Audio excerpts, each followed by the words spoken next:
There's plenty of evidence suggesting that parents should limit their child's cell phone use. But now researchers say that mom and dad need to shut their phones off too. Channel 5's Michael Scott has some habit-breaking tips and what it will mean to your child.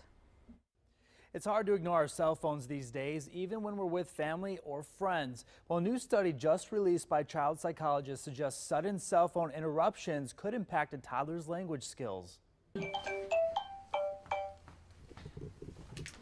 Hello.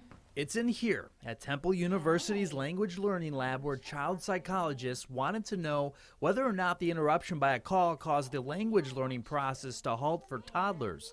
Turns out it does.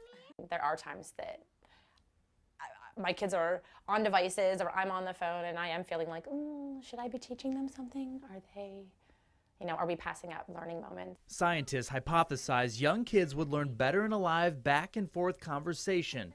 They say without human social connections, very little learning is accomplished. Any type of interruption in the flow of teaching young children will affect their language development, their cognitive development, their mood regulation. It has an impact on the way the child develops.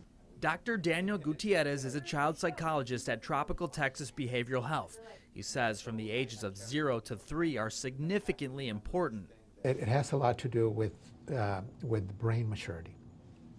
So in the first 2 years, there's connections that are being made, what we call synaptic connections of the neurons in the brain. And so that's in the first few years, a lot of that is really expanding. So here's what parents can do to build children's language skills. First, you could turn off your cell phone when you're with your child. Start with a few minutes of uninterrupted conversation and work your way up.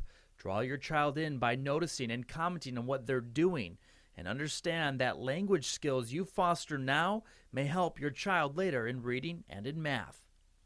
And researchers at the University of Texas found having a smartphone nearby reduces brain power. That's from a study of 800 cell phone users. Researchers found those with their phones in another room did better on tests than those with their phones on their desks. In the studio, Michael Scott, Channel 5 News at 4.